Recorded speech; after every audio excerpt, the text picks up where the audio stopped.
Bienvenidos a la Escuela de Vino de la Organización Interprofesional del Vino de España. Mi nombre es Victoria Villarreal, experta en marketing con más de 14 años trabajando en el sector del vino, y hoy estamos aquí para hablar sobre qué vino para qué plato. Atrás quedó aquello de qué vino elijo para triunfar en la comida. Ahora vamos más allá. Buscamos el mejor acompañante para cada plato y esa decisión no siempre es fácil. ¿Elijo un vino o un vermú como aperitivo? ¿Con qué vino empiezo los entrantes? ¿Hay un orden establecido según los platos? ¿Puedo escoger un espumoso y continuar con un vino tinto? ¿Un blanco puede ir con una carne y un tinto con un pescado? Hablamos de maridajes, qué significa y cómo puedo acertar con la elección de vinos. Lo primero, aclaremos qué significa maridaje. Es la unión, analogía o armonía de varias cosas que se enlazan o se corresponden entre sí. La dificultad de combinar comida y vino está en la multitud de combinaciones posibles. No olvidemos que el vino tiene la función principal de quitar la sed y limpiar el paladar para el siguiente bocado. Tipos de maridaje según asociación o complementariedad. Empecemos por el gusto, donde se busca un equilibrio gustativo. Así hablamos de maridajes por armonía, donde la comida y el vino se complementan, o maridajes de contraste, donde el vino realza la comida y al revés. Seguimos por el maridaje por aromas. El olfato. Aquí debemos pensar en maridajes de aromas, por ejemplo, si un vino tiene notas ahumadas de su paso por madera, irá bien con platos ahumados o a la parrilla.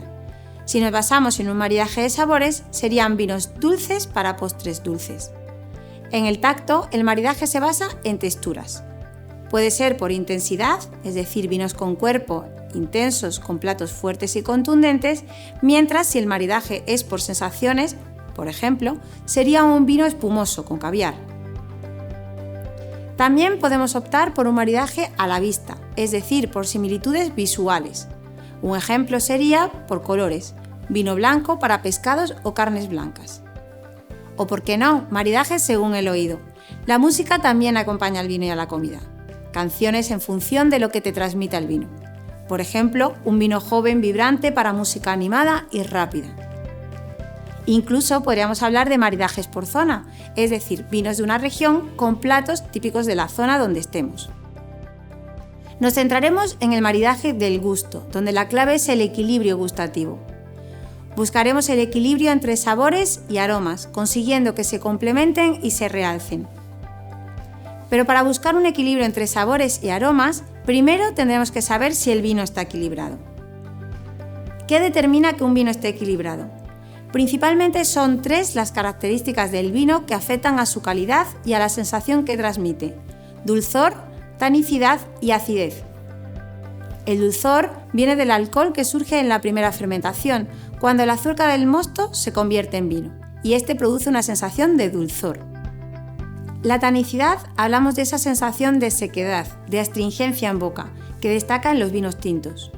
Mientras, la acidez es una virtud del vino, que le da carácter, frescura y marca en parte su tiempo de vida. Pero antes de nada, lo primero que debemos aprender es a evaluar un vino, y lo normal es probarlo antes. Hablaremos de características intrínsecas y extrínsecas del producto. Las intrínsecas son aquellas más racionales, ya que dependen de la percepción de la degustación del vino. Aquí queremos aclarar determinados conceptos clave que determinan la calidad de un vino. ¿Cuáles son las características intrínsecas del vino?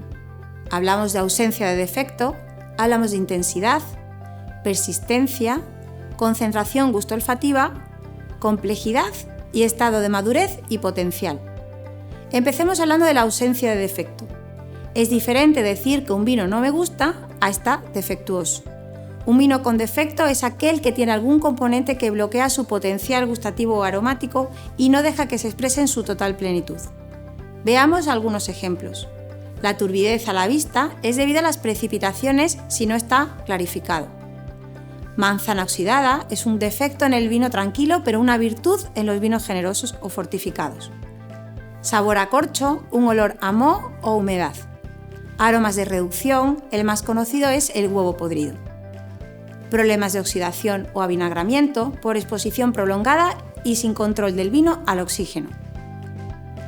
¿Qué es la intensidad del vino? Nos referimos a esa cantidad medible o perceptible de un compuesto. También hablamos de profundidad aromática. Son conceptos vinculados a factores de calidad del vino, como rendimiento de uva equilibrada, vendimia madura, evitar enfermedades en la vid, seleccionar uva sana o practicar enología con precisión. Un vino poco intenso se describe como un vino aguado, vacío o plano. Un vino de alta intensidad se define como un vino concentrado o amplio. ¿En qué consiste la persistencia de un vino? Se entiende como el tiempo que tras ingerir el vino los sabores deseables continúan siendo perceptibles. También se define como longitud, profundidad o retrogusto. Un vino poco profundo se describe como corto o apagado. Un vino profundo son aquellos vinos largos, de final o expresivos. ¿Y en qué consiste un vino equilibrado? Bien, la realidad es que no es fácil, pero para que lo entendamos mejor, el equilibrio hace referencia a que los diferentes compuestos del vino estén en una proporción adecuada. Los elementos que influyen son la acidez, la sensación alcohólica, el dulzor, los taninos y las percepciones amargas.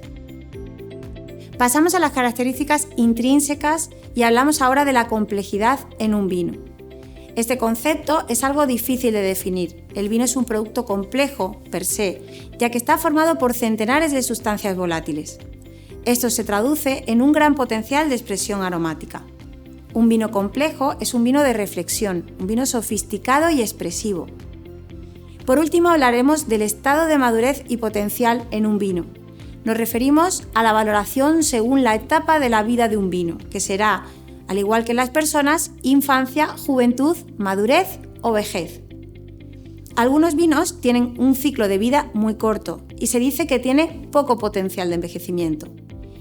Otros, una minoría, tienen un ciclo de vida amplio, se dice que tiene gran potencial de guarda.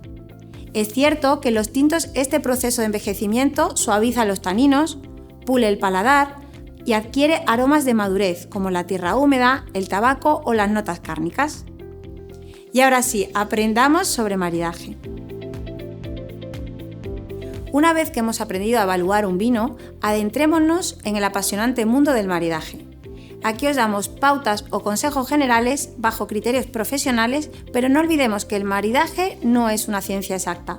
Al final, el mejor maridaje es el que más le gusta a cada uno, y eso va a depender no solo de tus gustos y preferencias, sino del lugar, de la ocasión o de la compañía.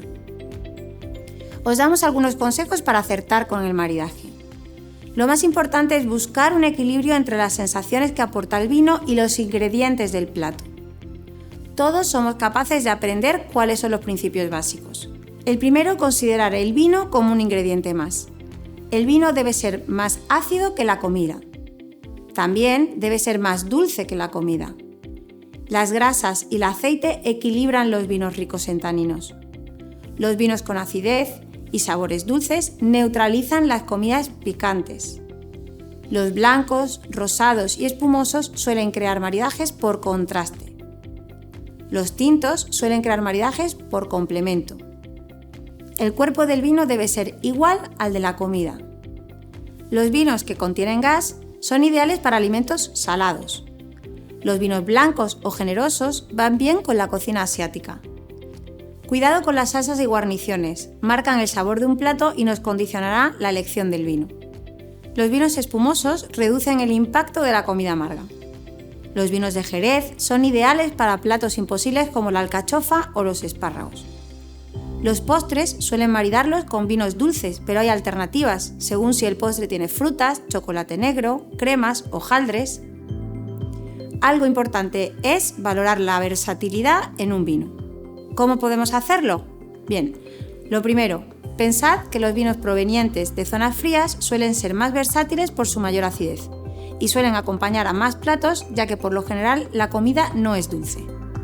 Lo segundo, si pensamos en variedades, los vinos de variedades blancas menos aromáticas, como la Chardonnay, la Godello o la Viura, pueden maridar con más tipos de platos.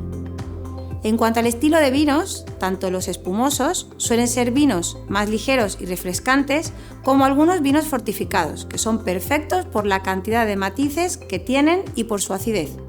Muchos los llaman directamente vinos gastronómicos. Si hablamos de vinos con más envejecimiento, por ejemplo un Rioja o un Ribera del Duero con crianza larga, son perfectos para maridar con platos intensos, como la carne de caza, ya que tienen aromas más complejos, cuero, tierra, ahumados. Los platos de carne asiática maridan con vinos de mucha crianza por esa sensación umami muy presente en esta cocina. Habréis oído hablar de platos imposibles, aquellos que son muy difíciles de combinar con vino a causa de reacciones químicas entre sus componentes. Os damos algunos ejemplos. Las alcachofas tienen un componente químico que dificulta la elección del vino. Os sugerimos un fino de Jerez. El chocolate. El cacao contiene taninos semejantes al vino y aunque pienses que existe el maridaje perfecto, dicen que sus mejores acompañantes son el aceite de oliva, virgen extra o el vermú. Los huevos suelen anestesiar las papilas gustativas. Se recomiendan vinos más suaves, como por ejemplo un tinto joven.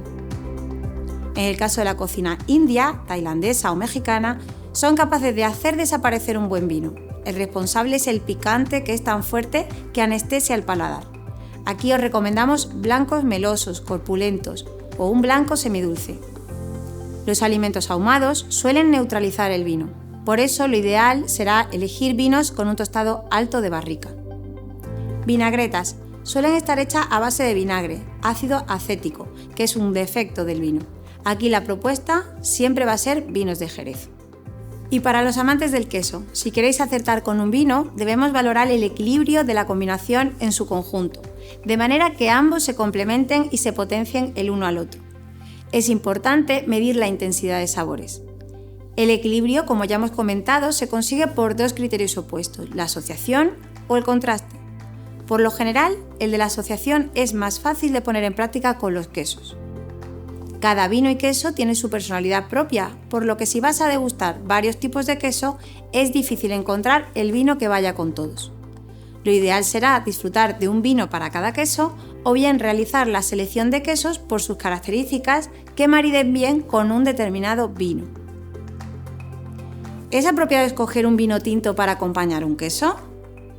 Contaros que las proteínas grasas del queso anulan los aromas del vino tinto y por su parte estos taninos también hacen lo mismo con el sabor del queso, por lo que unirlos supone perder los mejores matices de cada uno de ellos.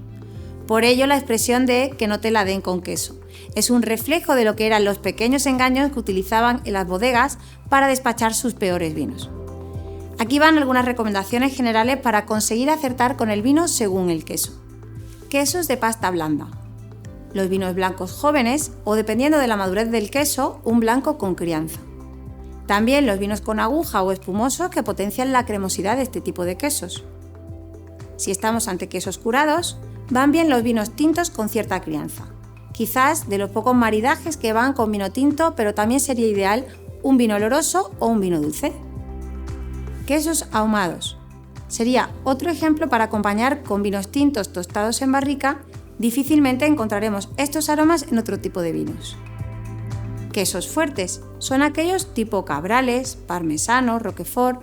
Le van muchísimo mejor vinos dulces como un sauternés, un tocay, una malvasía de Canarias o tipo creams de Jerez o moscatel de Málaga. En definitiva, estamos seguros que si te gusta el vino, seguramente también te gustará comer bien. No olvides que el maridaje no es una técnica exacta, así que atrévete, prueba y disfruta con diferentes combinaciones. Si una de tus aficiones es la gastronomía y el vino, estás de suerte. Somos un país de vino. España presenta gran riqueza y diversidad de estilos de vino, así que tengas el perfil que tengas, disfrútalo. Y por nuestra parte, nada más. Esperamos que te haya gustado este curso de nuestra Escuela de Vino. Desde la Interprofesional del Vino de España queremos agradecerte tu tiempo y esperamos haber despertado tu interés por este apasionante mundo. Y no olvides lo más importante, el vino tan solo tienes que disfrutarlo. Tómate las cosas con vino.